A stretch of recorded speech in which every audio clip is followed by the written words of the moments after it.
Welcome to our second in our three-part education series on Ukraine at Lev Ha'ir, Heart of the City. Very glad to see everybody either back or joining for the first time. I want to actually start today with a healing moment because we have a number of people in need in our community, and I want to lift up some names, and people may have other names to lift up as well. Number one is Pinchas, Beverly's son. Beverly, Pinchas Ben, what's your Hebrew name? You're on mute, but my Hebrew name is Basha, Sarah Basha. Okay, so Pinchas Ben Basha, and we're sending healing prayer to him. Iris Newman has been in and out of the hospital and of rehab, so we send prayer to her. And also Jay Butler is recovering from back surgery. Are there any other names in our immediate community that we want to lift up?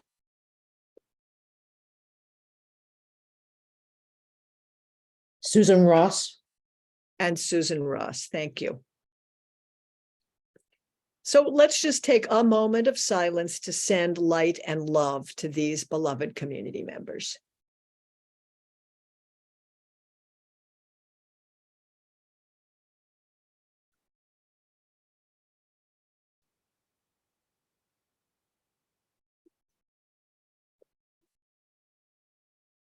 Amen.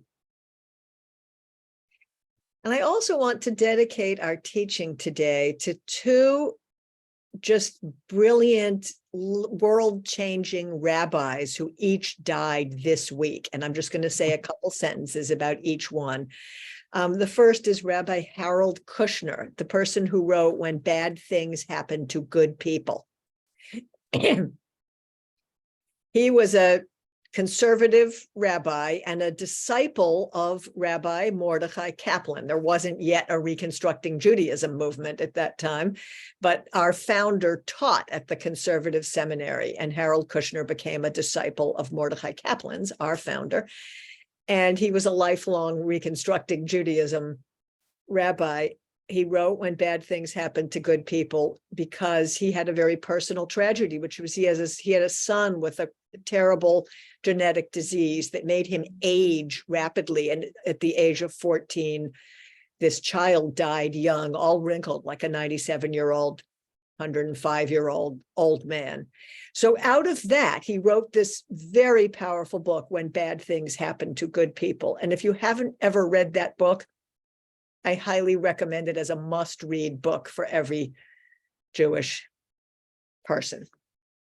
The second rabbi who died this week is Rabbi Jonathan Omer Mann. He was the right-hand man of Rabbi Adin Steinsaltz, the person who translated the entire Talmud into English. And they were based in Israel, and Rabbi Jonathan Omer Mann was his right-hand person. He also was a disciple of Reb Zalman Schachter Shalomi's, and he had polio as a young person and always used crutches and a wheelchair by the end of his life, but traveled widely all over the world, taking Jewish renewal teachings from Reb Zalman out into the world. And he was a very influential Jewish renewal leader, but so rooted in that very Orthodox world of Adin Steinsaltz, who translated the Talmud. So really lights of our centuries. We lost both of them this past week, and I just wanted to lift them up and dedicate this teaching to them. How many people here were here for the first Ukraine session? Let me just see hands. Okay, I think almost everybody. So I'll do a very quick recap just to make sure we're all on the same page here, and then we're going to move forward rapidly. So one of the goals, it's so weird. Zoom has this new thing that when you raise your hand, it puts the hand icon up there. So I better not raise my hand at all because I did not want that up there. Okay. The mysteries of Zoom, folks. What can you do? Okay, so one of the goals of this class is to widen the lens with which we look at the Ukraine news and the Ukraine terrible situation. We started last week by looking at Jewish rootedness in Ukraine, and also at both historic and current anti-Semitism in Ukraine.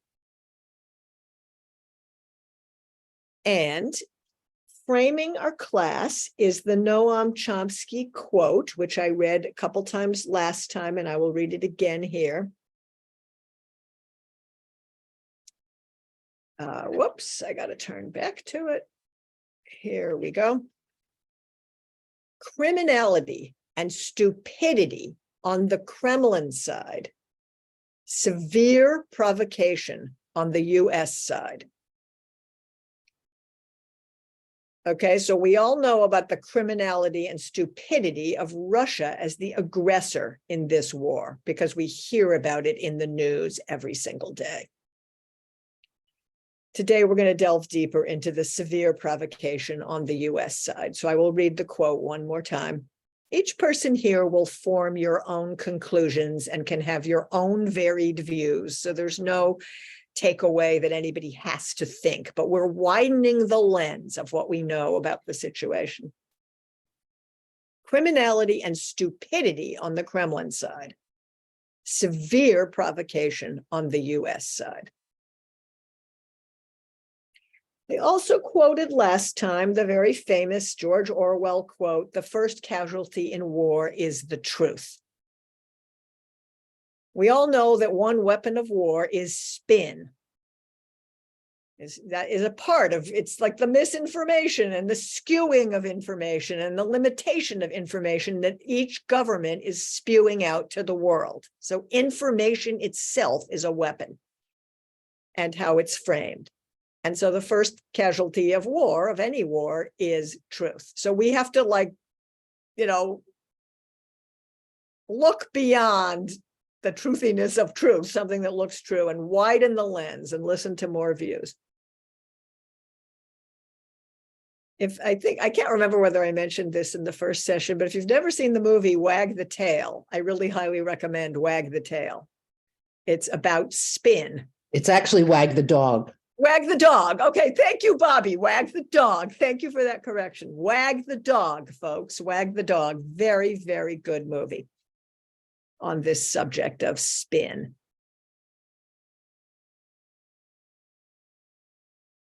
So today, we're going to move into what we're doing today. And again, the book that we're using, in addition to the other resources week by week, is War in Ukraine, Making Sense of a Senseless Conflict by Medea Benjamin and Nicholas Davies. So it's interesting that NATO has been strengthened by this whole war. Russia's worst fear. NATO has been strong, really much more unified, expanding. The outcome that Russia least wanted has come to pass. But we're going to look at a little bit of the history of why Russia fears NATO expansion.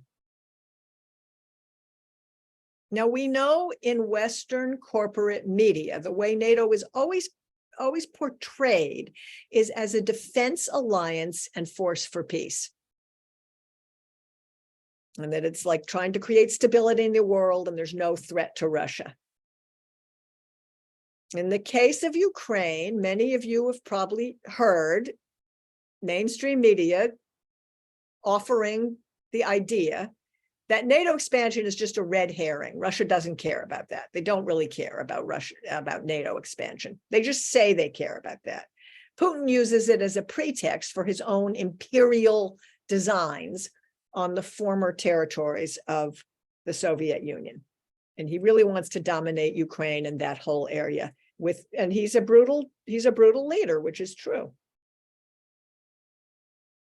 But there are other voices, including these authors, who seriously doubt that Russia would have invaded Ukraine without a history of provocation and expansion of NATO right unto Russia's borders. So a little bit of history on NATO. NATO was formed after, this is your lifetime for most of you here, I think. Everybody probably grew up with this in the news, that NATO was formed in 1949 And it was a military alliance at that time of the United States, Canada, and 10 Western European countries. And the idea was to contain Soviet-backed communism and to deter any kind of invasion of Western Europe by the communists. But even though NATO was supposedly dedicated to being a peacekeeping force, not an aggressive offensive force, in fact, NATO aggressed and invaded and did military things offensively many times in its years in Serbia, in Afghanistan, in Libya, and in other places. It also has been a nuclear alliance. And there are US nuclear weapons based in 5 NATO countries in Europe, and those are Germany, Italy, the Netherlands, Belgium, and Turkey.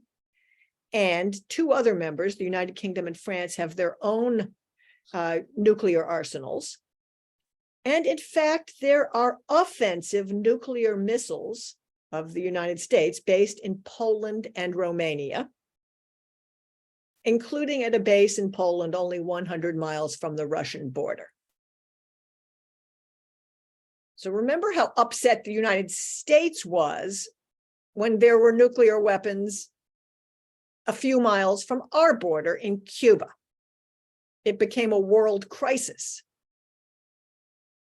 right? It was not tolerable to have weapons of an opponent a few miles from your own border. And I'm sure everybody knows that the way NATO works is with Article 5 at its absolute core, which basically says that any member of NATO will consider an attack on any other member of NATO as an attack on them and will join militarily in a response.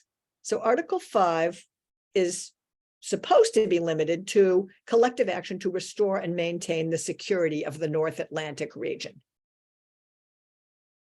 But it's a threat. It is a threat that all of these countries, because NATO since 1949 has now expanded to 30 different countries,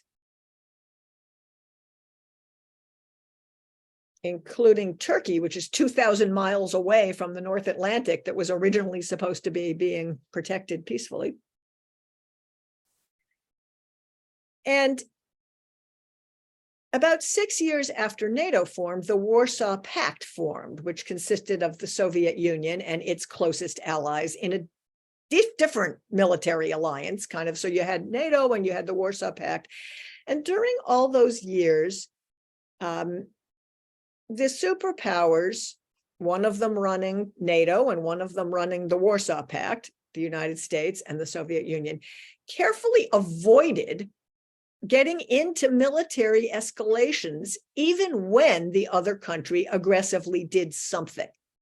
And the United States did do some very aggressive things during those years that the Soviet Union didn't escalate. And the Soviet Union did some very aggressive things in those years that the United States didn't escalate. But when the Soviet Union collapsed, who knows what happened to the Warsaw Pact? It disbanded because the Soviet Union didn't exist anymore, and it was the primary force in the Warsaw Pact, so there was no point. It couldn't really exist. So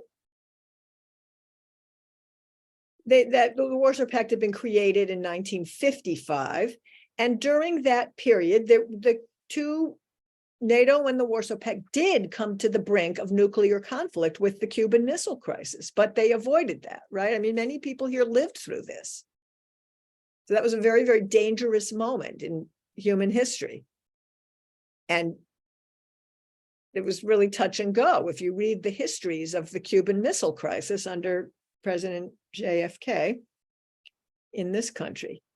And so in spite of the fact that the Soviet Union and the United States had nuclear arsenals that could have wiped out all of humanity on Earth many times over, they didn't go up against each other. It was mutually assured destruction. Everybody understood it. It was mutually assured destruction, the MAD protocol. And so nobody wanted to escalate to the point of being in a nuclear war. But then once the Warsaw Pact disbanded, it really would have been a logical time for NATO to also disband, but you can see why Russia was threatened by NATO not only not disbanding then, but by expanding and escalating its creep towards the borders of Russia. So instead of disbanding, it grew from the 12 members to 30 members, and it added people all across the countries all across the globe, including Australia, Colombia, Iraq, Japan, South Korea, Mongolia, New Zealand, and Pakistan. So it's now a global military alliance. Meanwhile, the United States leaders in charge were promising Russia that NATO would not expand towards Russia's borders. In fact, in a famous February 9th, 1990 discussion, U.S. Secretary of State James Baker made the famous quote, "NATO will not move 1 inch eastward." He assured Gorbachev, remember him, the Russian leader, NATO will not expand 1 inch eastward of the reunified Germany. So in 1989, East Germany and West Germany reunited into Germany, as you all know. It was a new moment in European history, a huge new opportunity. The Berlin Wall came down. The countries reunited. And in the course of that, these promises were made to the Russian leaders and to Gorbachev in particular in that very famous quote, that NATO will not expand beyond that reunified city, even 1 inch eastward. So Russia's eastward of that city, right? And then in 1990, a State Department memorandum, this is right after the reunification, advised it is not in the best interest of NATO or the United States to grant NATO membership to new Eastern European countries. In other words, to the ex-Soviet Union partners. Because if the United States organizes this anti-Soviet coalition on the borders of Russia, such a coalition would be perceived very negatively by Russia. This was a memorandum coming out of our own State Department, our State Department leaders who are in charge of foreign policy, along with the president in the White House, who is in charge of foreign policy. We're saying it's a really bad idea for NATO to let in those former Soviet bloc countries. Now, the United States had other reasons to let some of those countries in. For one thing, President Clinton didn't want Europe to become a world power. A unified Europe in the European Union that was, it wanted Europe to sort of stay in NATO and be subservient to the United States' global vision of control. That was an interest that the United States or some part of the United States had coming from the White House. And so there were some reasons. And then under Clinton, he wanted a really strong foreign policy to compete with the Republicans in trying to get reelected. So he wanted to look very strong. And there always had been a Cold War up until there wasn't after the collapse of the Soviet Union. So he knew he could rally American voters' sentiment around expanding NATO. That was a pretty easy lift. So he had reasons to keep expanding that creep, but his own State Department for years have been recommending don't do that. And in 1997, 50 prominent foreign policy experts urged President Clinton to stop NATO expansion eastward. They called it a policy error of historic proportions that would unsettle European stability. They said it would be expensive and unnecessary, given that Russia posed no threat to its Western neighbors. Now, despite your average American point of view, because we're back in a Cold War, these 50 top-level foreign policy experts with great expertise in the Soviet Union and Russia said Russia does not consist of a threat to its Western neighbors. But Clinton had already promised in the 1996 election, and he didn't want to say no to his Polish American voters in that election. So the former Soviet bloc nations often did want to join NATO. They understood that Putin's I would say he's an abusive dictator, and they didn't want to be in a Soviet bloc anymore. They wanted an out and an alternative, especially with a military alliance to stand up to Putin. But that doesn't mean just because they wanted to come in to NATO that it made any global sense to expand NATO to Russia's borders. But NATO did move ahead with its plan, and it incorporated these 3 Warsaw Pact countries, Poland, the Czech Republic, and Hungary. And this took NATO right up to the borders of the Soviet Union. I'm going to just share one more naysayer against this policy of expansion from within the highest levels of United States expertise. You guys probably remember George Kennan. Remember George Kennan? He was the founder, the intellectual parent of the U.S. containment policy during the Cold War nuclear era. Very top-level expert who designed the United States policy in the Cold War era. So he knew the Soviet Union's threat inside out intimately, and he had designed our nuclear program of containment. So in 1998, in a New York Times interview, George Kennan warned that NATO expansion was the beginning of a new Cold War. This is after the Soviet Union had collapsed. There were new opportunities. The Warsaw Pact didn't exist anymore. And George Kennan said, I think the Russians will gradually react quite adversely, and it will affect their policies. I think it is a tragic mistake. There was no reason for this expansion whatsoever. No one was threatening anyone else. And if you need a more mainstream voice of the United States position on Russia after the fall of the Soviet Union, you couldn't have someone more credentialed, experienced, and sort of upstanding within the United States government as George Kennan. But in addition to that, a lot of warnings came from other voices too, including President Biden's eventual CIA director, William J. Burns. He had held many positions in the State Department over the years. He was a political officer to the U.S. Embassy and eventually the ambassador to the U.S. Embassy in Russia. And he reported that hostility to early NATO expansion is almost universally felt across the domestic political spectrum in Russia.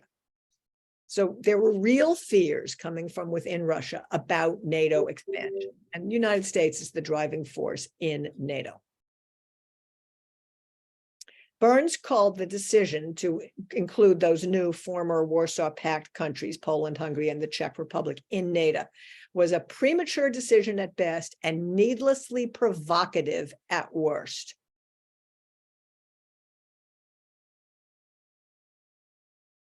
As Russians stewed in their grievance and sense of disadvantage, lots of theories swirled in Russia about being stabbed in the back and threatened.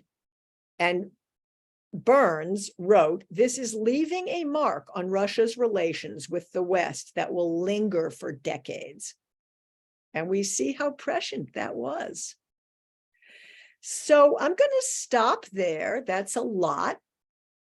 We're basically widening the lens of what we look at because the mainstream media is very Cold War anti-Russian. I read The Economist which I have a subscription to The Economist, which is a global kind of neoliberal, very mainstream, excellent reporting. If that's your perspective on life, that's how I keep tabs on those kind of things. And they are out there calling, we should give Ukraine F-16s. Let's give Ukraine billions of more dollars. It's like, let's look wider at our history and our own experts in this country at the highest levels before we just keep pouring military weapons into that conflict. We learned last time that the only way out of this is through the negotiating table. All the United States military experts are telling us that. So I want to just stop there and open it up, and I will limit how long anyone speaks so that everybody can have turns on the floor, but let's see what people have to say at this point. Enid. In all reality, Julie, do you really feel, I mean, when Gorbachev was in, he had a different view, that under a Putin, that he wouldn't have expanded and gone as far as he could, because his whole idea was to get back what the Soviet Union was at one point in time? You can just speak as you from your own perspective and offer up that conclusion. Well, from my own perspective, and as you know, the International Criminal Court's in there, but that's a separate issue. And yeah, I, coming from a long history here, I don't think you were going to be, his goal was not going to be stopped. What it would have done is he would have gone into Latvia, Lithuania, and the Baltic countries and other, if they were not being protected. And that was going to be his next step, and Poland. Thank you. So you think he wanted his old sphere of influence back, or he wanted the Soviet Union's old sphere? Oh, I think it's been clear. He said as much. Thank you. Thank you for that. Other people? Lenore.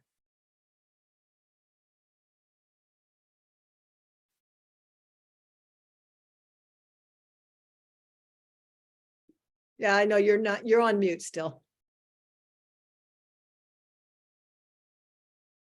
I think. Oh, I have it. There you Okay. go. You're good. Okay. I think I was just nervous about what I'm. Okay. I did read the article last night. I wish I had had more time to read it again or read certain parts, but something just struck out at me. I mean, I was always saying, no negotiations, because how can you trust Putin? Not trust him. But if you take the other side and say, if you fight to the very last man, then the last person, then Putin is against the wall. What will he do? What could he possibly do then? Get out the biggest bombs and attack everyone at that point. I don't know. I have to read that part again, but there was something about that really struck me. I went, oh my goodness. And so is it worth giving him part of the eastern part of Ukraine and save what is left to save in the Ukraine? And the peninsula, the Crimea Peninsula, that is totally off the table, because Russia will never, ever give that up. And that goes back, if I remember correctly, to Catherine the Great, who sent the Tomka down there. They need that to get out of the frozen waters. That's the only way they can get out the ships from Russia. Anyway, that was my confused take last night, but I am so glad that I read it at the last moment, and I will go back and read it again. Thank you, Lenore. So you think even though Putin is not trustworthy and he is an aggressor, that it makes sense to give him the part of the territory that was historically Russian, and to stop there being a nuclear close to the brink conflict in Absolutely. the world. Thank you for that. Ed, your hand is up. Yes, thank you, Rabbi, and thank you, Lenore. Along with what Lenore is saying, I followed Tim Snyder's lectures from Yale about Ukraine, and there's also a more recent thing because Khrushchev was born in Ukraine, and in the mid-50s, in order to cement Ukraine's relationship in the Soviet Union, he restored Crimea to, he restored it formally as a part of Ukraine, and prior to the 50s, it had been more formally a part of Russia. So it's being a part of modern Ukraine is really more recent, only by a matter of decades. That's right. Thank you, Ed. And so Ed's just lifting up the recentness of there even being a separate place called Ukraine that has certain parts of Ukraine that historically they go way back to Tsarist Russia. Those people speak Russian and they see themselves as part of the Russian orbit. That's why Ukraine has an internal civil war-like situation between the part of Ukraine that wants to be Russian and the part of Ukraine that wants to be Ukrainian. It's an internal civil war, which we learned some about last time.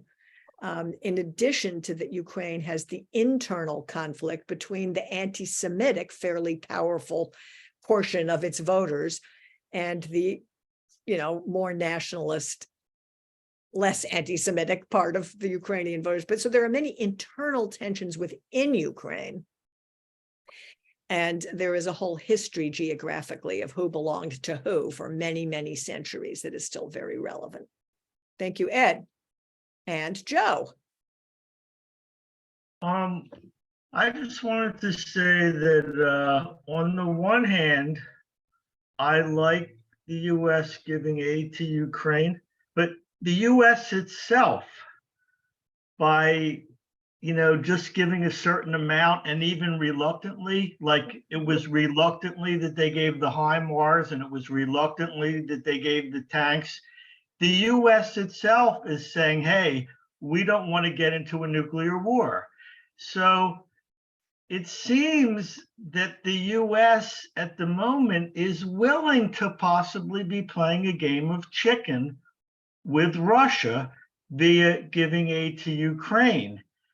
And if the result that I think Lenore may have been referring to, and maybe some other people, but if the result is the next thing you know,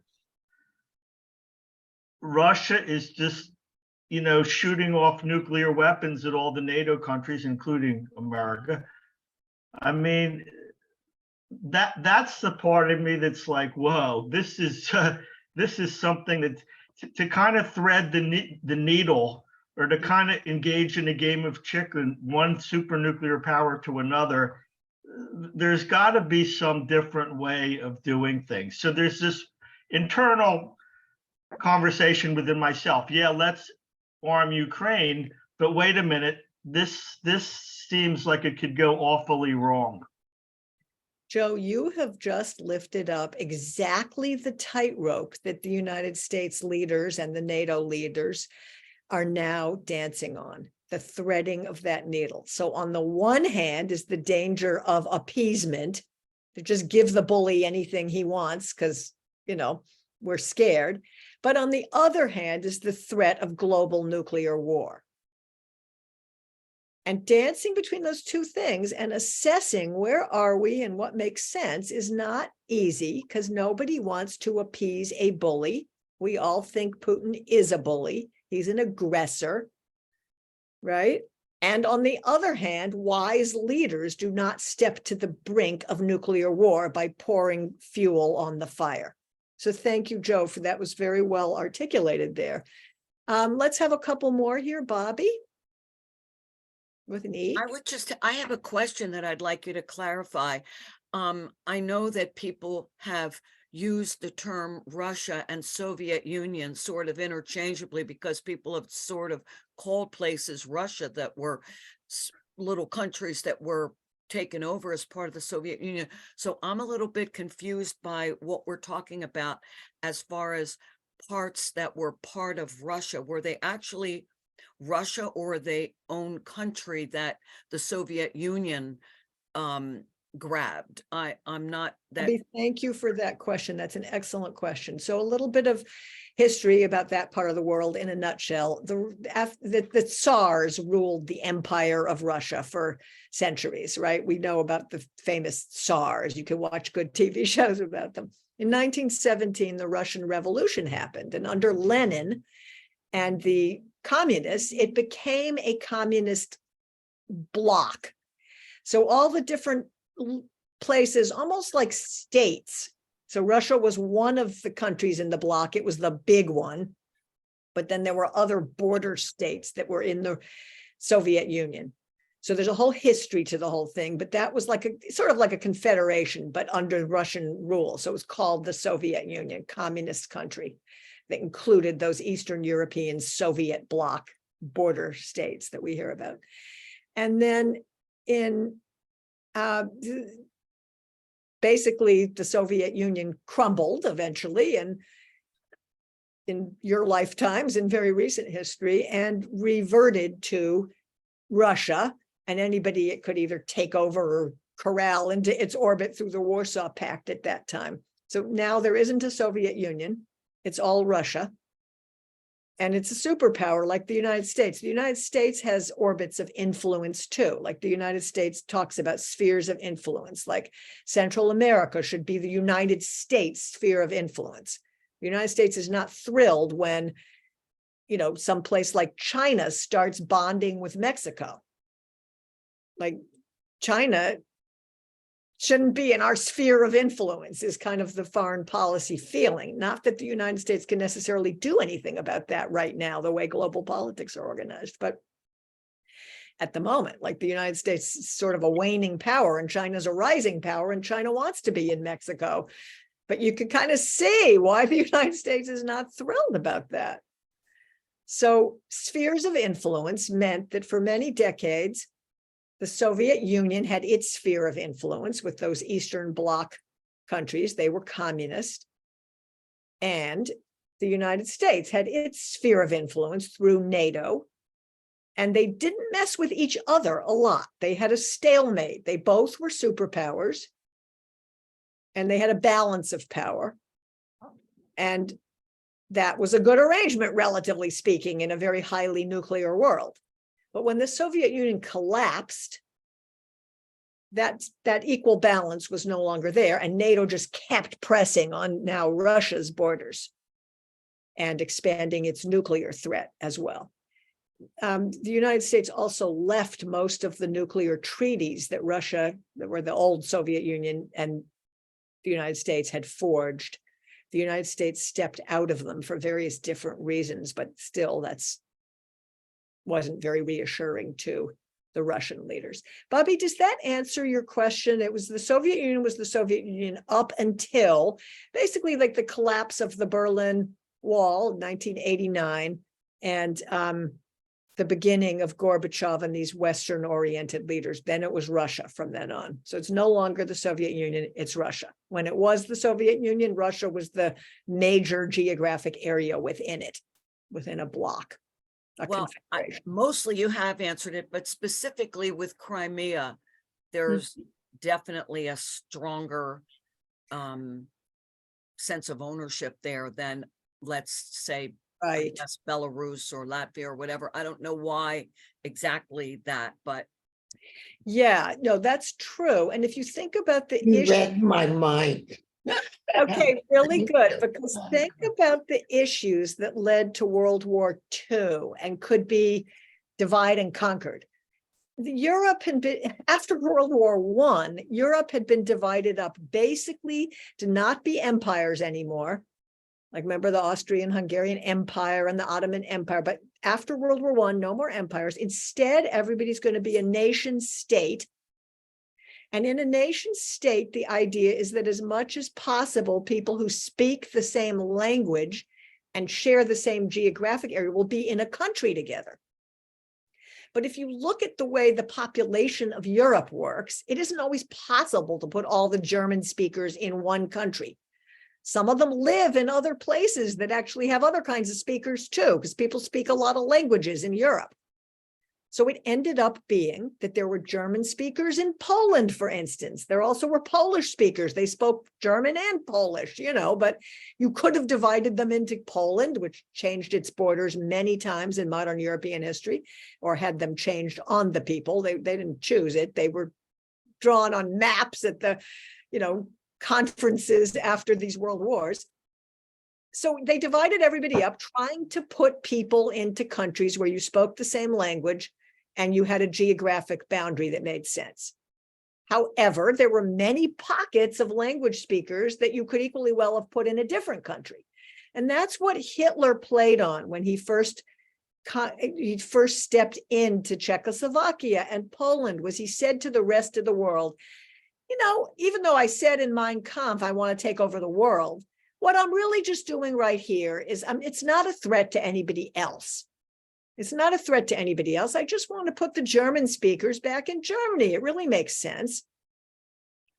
And that kind of made sense, and that was the same exact issue. What is appeasement versus what is a threat to the global order? And you can't just relive World War II, because this is a different situation. There are nuclear weapons now, but we're dancing that same threading of the needle, as Joe said, on a global level, right? The world leaders are trying to figure out the same thing the world was trying to figure out in World War II, and it's not the same situation. We've had a lot of wars since then of US aggression in places like Vietnam, Afghanistan, Iraq. Hopefully we've learned something about war in the modern age.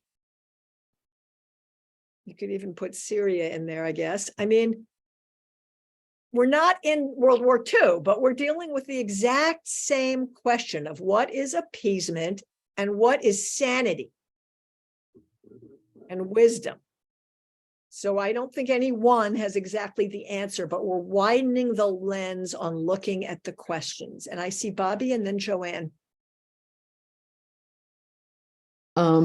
So a lot of this is reminiscent to me of the question of peoplehood that Reconstructing Judaism has dealt with over the years, because if you live in Ukraine and you speak Russian, are you Russian? Are you Ukrainian? What are you? Does it go by your geographic location or your ethnic heritage? I don't know if that's the right wording, but I think you understand what I mean.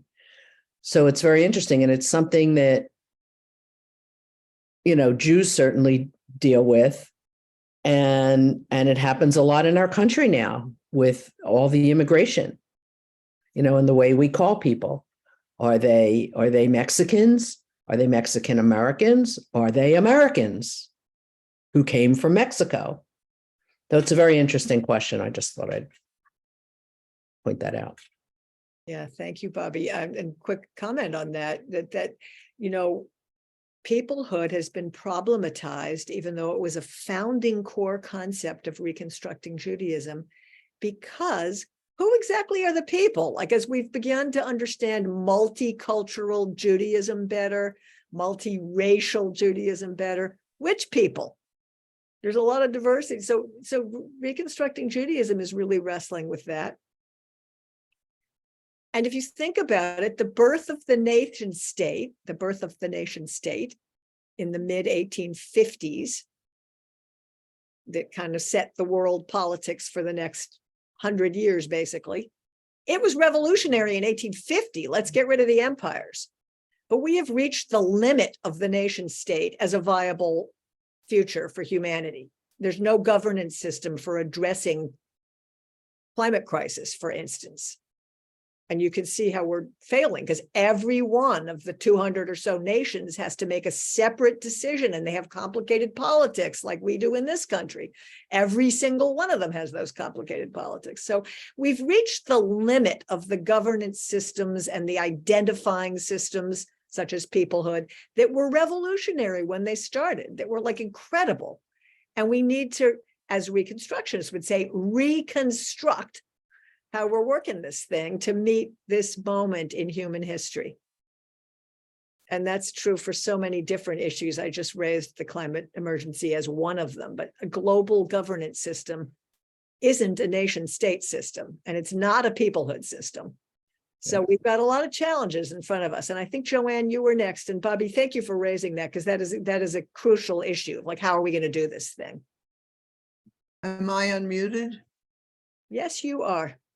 Okay, I have both a ridiculously naive question, and then I hope I have a more sophisticated question, and I think the two of them are related, but I'll hear what you have to say. The naive question, which is almost embarrassing for me to admit, is I don't really know what is meant by the breakup of the Soviet Union. I mean, I remember the pictures of the wall coming down. I remember Reagan being happy about it. I remember all sorts of people being happy about it. But it wasn't just that the wall came down. There has to be a whole bunch of structural stuff that happened about which I know nothing. And they didn't publicize much of it. They kept publicizing the wall. And the more sophisticated question is, even though the Soviet Union fell apart, which obviously I don't understand, during the years that happened, that doesn't mean in the sweep of history that Russia is going to continue to be broken. That was like a moment of history. And I think that probably explains why NATO didn't just say, oh, okay, the Soviet Union fell apart, we can fall apart too. It was just a moment in history. And as we're always telling ourselves, history repeats itself. So there's my naive question and my more sophisticated question. No, Joanne, that's great. And really, this group is amazing, because these are all just really pertinent, amazing questions and thoughts. And Joanne, yeah, we can't go into the entire history of the collapse of the Soviet Union right this minute, but I will say, historically, Russia was a great power in the world with its own aspirations to cultural dominance and communist political dominance, but it never had global aspirations. If you think about Russia's deepest threats historically, they were based on Napoleon trying to conquer Russia from the French direction, and then on Hitler trying to conquer Russia during World War II, which I mentioned last time. 21 million Russians lost their lives at Soviet Union at that time. Soviet Union members lost 21 million, and their psychology and politics is based on defense. They've never tried to conquer anything outside their sphere of influence. Russia wants to be a nuclear power. It wants to be a, economic power. It wants to be a cultural power, yes, but within its own domain. It has never been a Napoleon or a Hitler trying to take over Western Europe. That's just not the history that's true. So if you look at Russia's point of view, it's worried about being invaded by others, such as NATO, not vice versa. But the West has it backwards in the minds of, like, this is this superpower that wants to conquer the world. So yeah, so it's right. You're right. The demise of the Soviet Union was a moment in history, but it is embedded in centuries of historical context that had to do with Russia's fear of being invaded, not Russia's history of actually, imperializing beyond its own borders. It was Europe and the United States that were imperialist countries, taking over African states and islands where they could get labor and this and that. It wasn't Russia. Russia had a dominance in its own sphere of influence, like this country does in Central America, for instance. So Okay, thank you for that. We have time for a couple more questions, and then I'm just to give you a preview of where we're going. I am going to do a little Omer teaching, and since we're together, we will count the Omer together as we do at this period, and we will eventually close with our song. But we do have time for some more comments or questions. So let's see. Maria, you can unmute. My concern comes down to leaders. Mhm. And right now, we don't know the health status and cognitive ability with Putin. We don't know who, of this based just on what we see in the media. Who are his advisors? What kind of power struggles are going around Putin if he is having health issues? Who is looking to be the power leader in the future? What are their intents? So there's a divisiveness within their own core of leadership.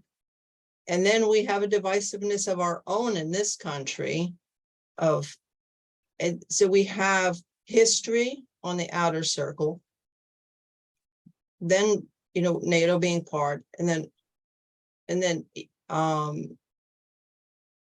now we have to figure out what kind of decision are we going to make, but we don't know what kind of decision is potentially going to be made by Putin. Every time you turn around, somebody is falling out of the windows or being poisoned or dropping dead, and we don't know who's doing what.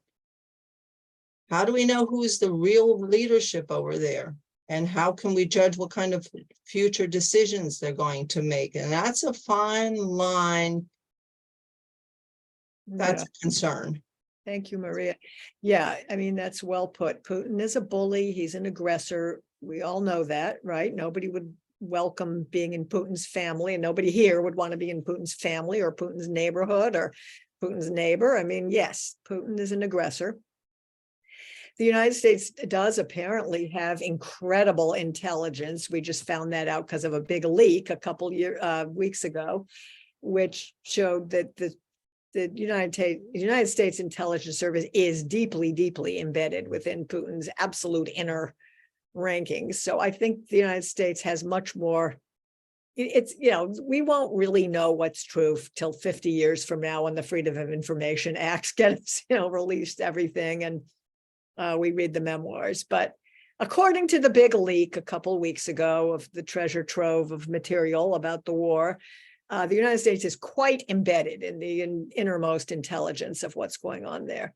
I'm not saying our first choice would be we'd love to sit with Putin as our choice of negotiator at a negotiating table. Of course, that's a horrible situation to be in. And yet he is the person that there would have to be a negotiation with. That is the choice, right? Do you want to negotiate with a bully and do your best to make it work because you want to avoid any kind of nuclear escalation? And that's the choice. And I certainly don't have the answers, but I want us to really look at the full, range of choices and not just take being spoon-fed the sort of mainstream Western media that's telling the Cold War message as it's very used to doing. I want to share one more thing, and then Enid, I will call on you, unless there's anybody who hasn't spoken, but I would like to hear what you have to say. So,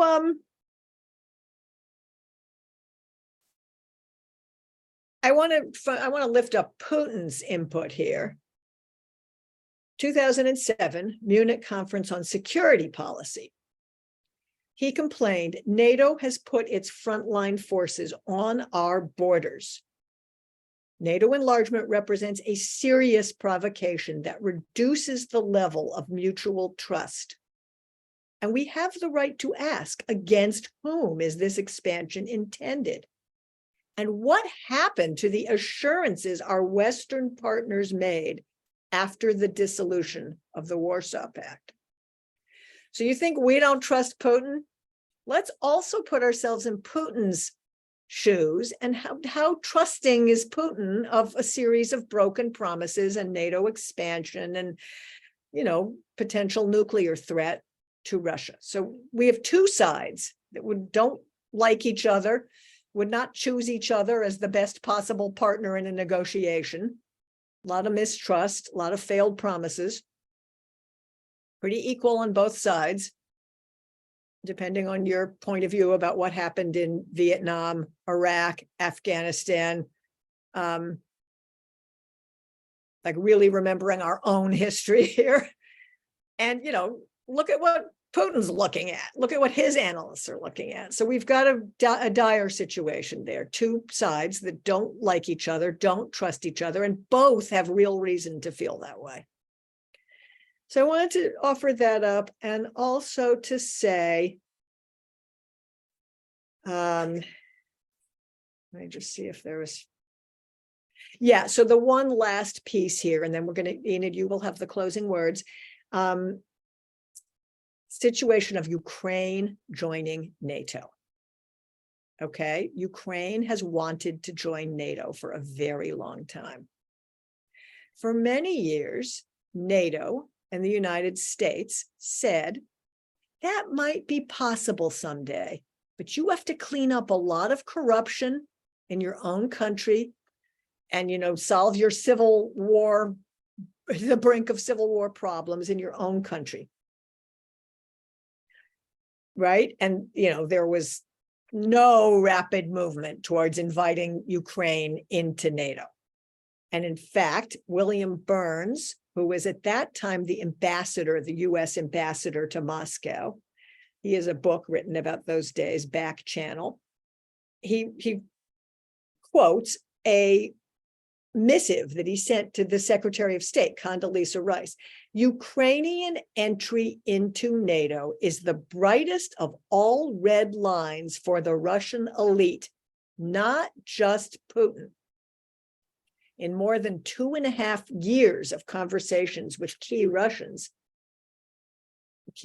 players, from knuckle draggers in the dark recesses of the Kremlin to Putin's sharpest liberal critics, I have yet to find anyone who views Ukraine in NATO as anything other than a direct challenge to Russian interests.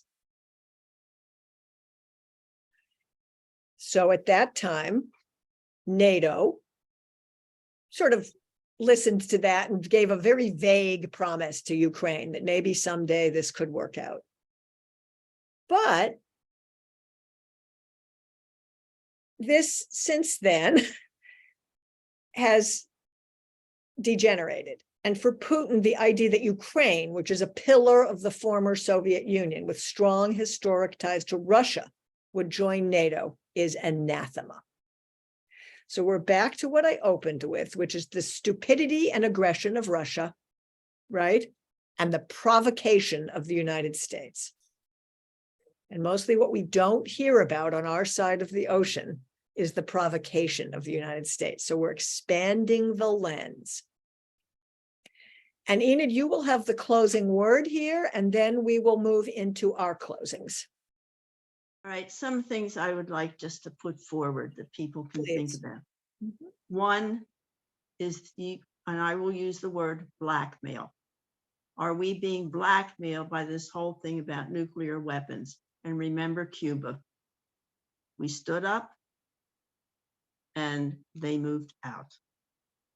Secondly, that it's interesting that Finland and Sweden, after all these years, now are joining NATO. Think about that, because they obviously feel threatened. Thirdly, and I don't care whether it's the United States or anyone, where do we stop the invasion of another established country, whether it's a part of that country or the entire country? Should we have, for example, the US went into Iraq? They shouldn't have. Should we have gone into Vietnam? But we weren't actually, in a way, taking over those countries. There's a difference. They weren't on the borders. as we're talking about now. And then Ukraine as an individual country, does it not have a right to determine any alliance that it wants to make, Okay. just as Enid, the thank others you did? for- So there are just some things that I wanted to bring to the attention of everyone else to really think about, because they're key issues. Okay, so reflecting back, what Enid is saying is like, let's take the Cuban Missile Crisis and insert players here and sort of see where we'd come out with this. And I would want to encourage people to play that out in two different ways. Is it that Russia is standing up to NATO having the nuclear weapons on the border, and we should listen to that?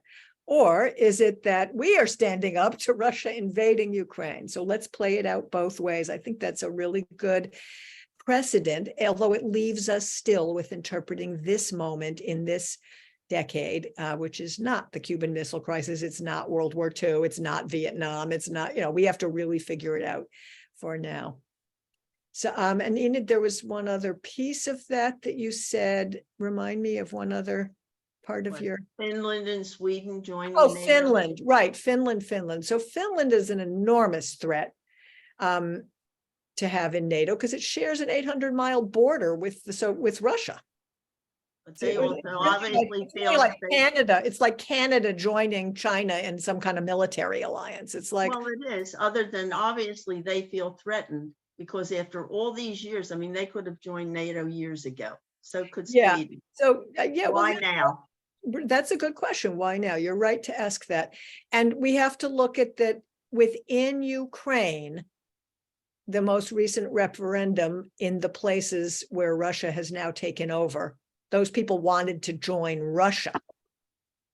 So, you can always say, well, maybe the referendum wasn't valid, this and that and the other. That's very possibly true. But if you're doing a referendum and the people vote to be part of the other country, you also have to take that into account. Well, again, you have to really look at that referendum. You have to look at it. You're really right. I'm glad you're raising those issues. It's all really important. And we're left still with a very challenging mess.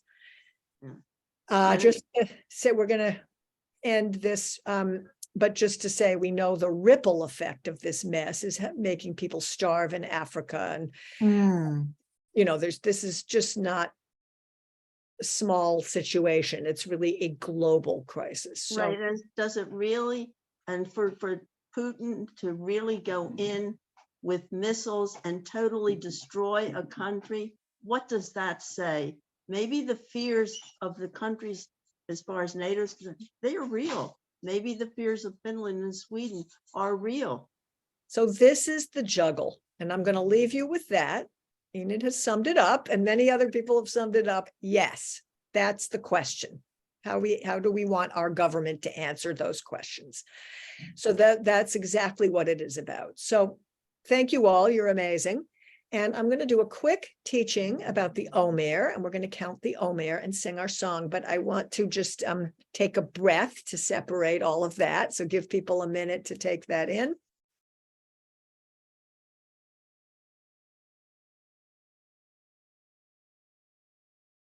With real appreciation for all the people who came to this discussion and some of whom did reading and watching, and to the people who engaged with your thoughts and your questions. It really makes it a robust wrestle with very current global crises. So thank you all. And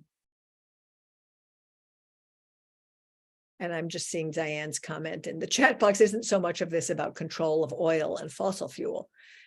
And that is obviously a huge part of this, very interesting part of it. And interesting to see how in so many respects, the opposite of what a country wanted to have happen is happening, because Europe is becoming much freer of oil and fossil fuels and way less dependent on Russia, which is not what Russia intended. So on the other hand, NATO is getting much stronger and united, which is, so it's all a mess. It's all a huge mess with good, bad, and middling outcomes, as always happens when these things are unleashed on the world. But I don't feel right about how it's affecting starving children in Africa. So that's a very bad outcome. Okay, so another breath. Thank you for that, Diane. And we're now ending that conversation for the moment, but we will return for our third session in just a few weeks. And let's take another breath. I will be interested in any thoughts people have between now and then.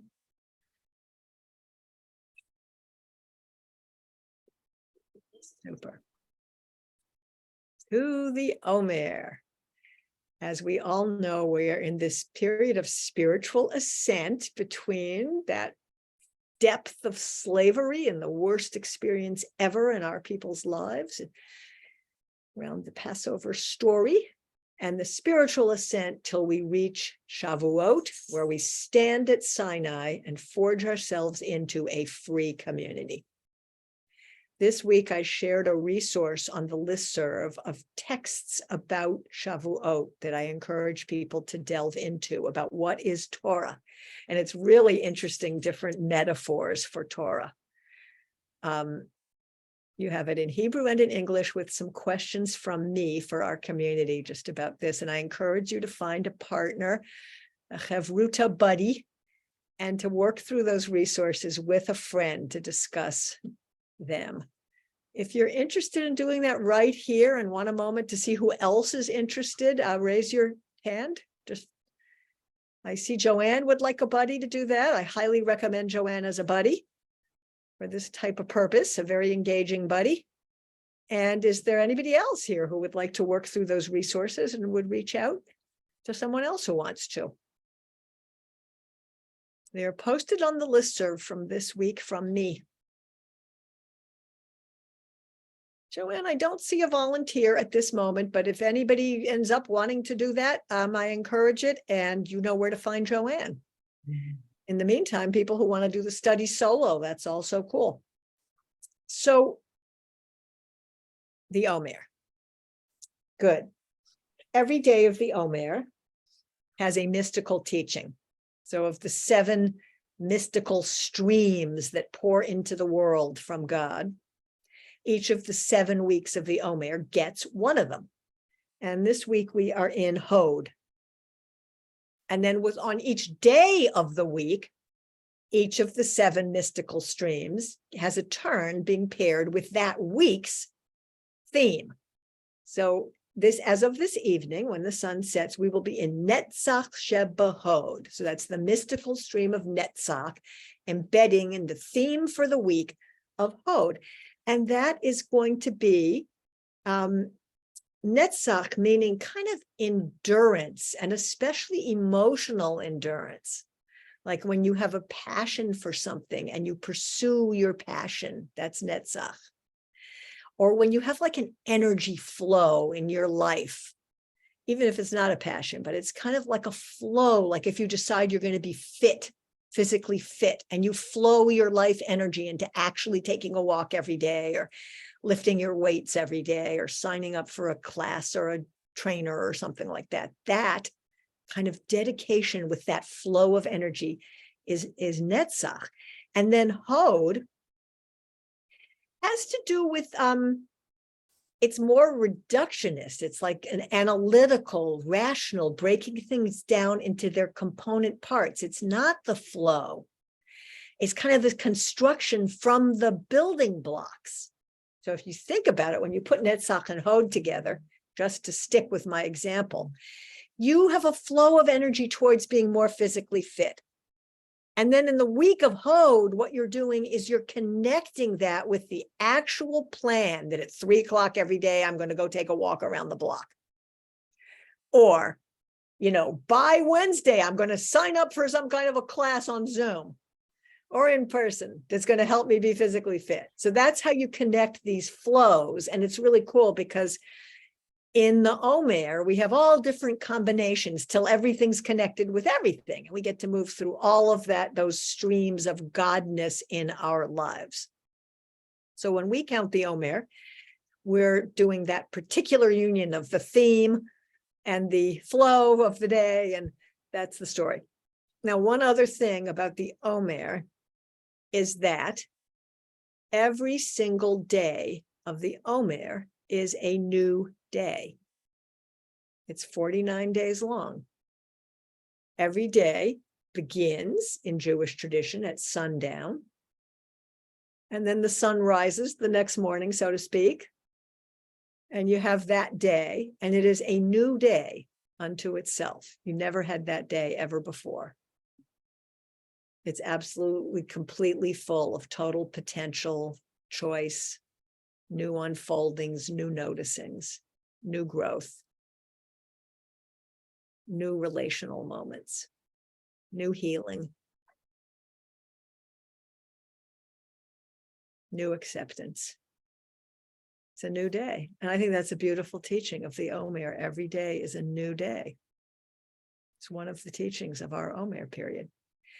So we're about to count the Omer. If you'd like to rise in body or in spirit, I'm going to stay where you can hear me. And it's like the candle lighting blessing, but I'm going to end al Sfirat HaOmer. If you want to unmute, you're welcome to, so that we can all do it together. Baruch atah Adonai Eloheinu melech haolam asher kidshanu b'mitzvotav v'tzivanu al Sfirat HaOmer. This evening will be the 32 days, which is 4 weeks and 4 days of the Omer. Amen. Amen. And our closing song. And then if people want to write in the chat box any feedback from our class today, or stay in the Zoom room for a couple minutes, not talking about the issues anymore, but just feedback about how we're doing it. Always open to hearing from people for just a couple minutes after we sing our song. For our teachers and our students and the students of our students, we ask for peace and loving kindness, and let us say amen. We ask for peace and loving kindness, and let us say amen. We Yes, for peace and loving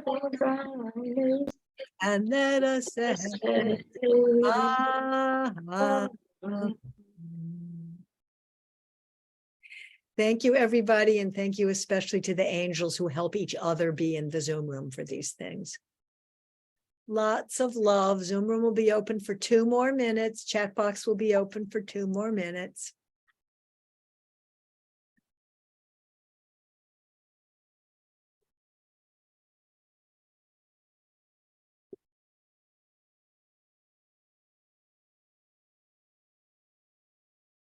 Anybody want to share any feedback in any way, shape, or form? We're halfway through, or I guess we're a little more than halfway through. We have 1 more session. So on this topic, Patricia says, great class. We learn a lot. Thank you for commenting, Patricia.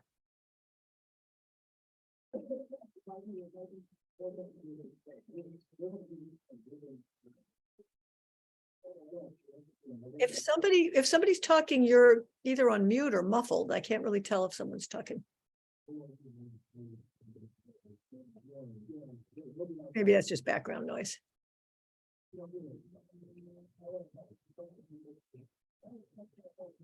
Anybody else? Thank you, Julie. The last thing you said about every day is a new day really struck me so positively. Thank you. Full speech. Me too. Oh, good. That's the Omer for you. It's the gift for you. I'm just commenting on it, but it's there for you. Yes. Older. Good show. Audio now unmuted. Good show from Joanne. Okay, folks. Lenore, are you able to give me a call, Lenore, right after this class? Yes. Great. Okay. Goodbye, Speech on demand. everybody. Love to all. Thank you all. Thank you. Thank you so much. Bye-bye.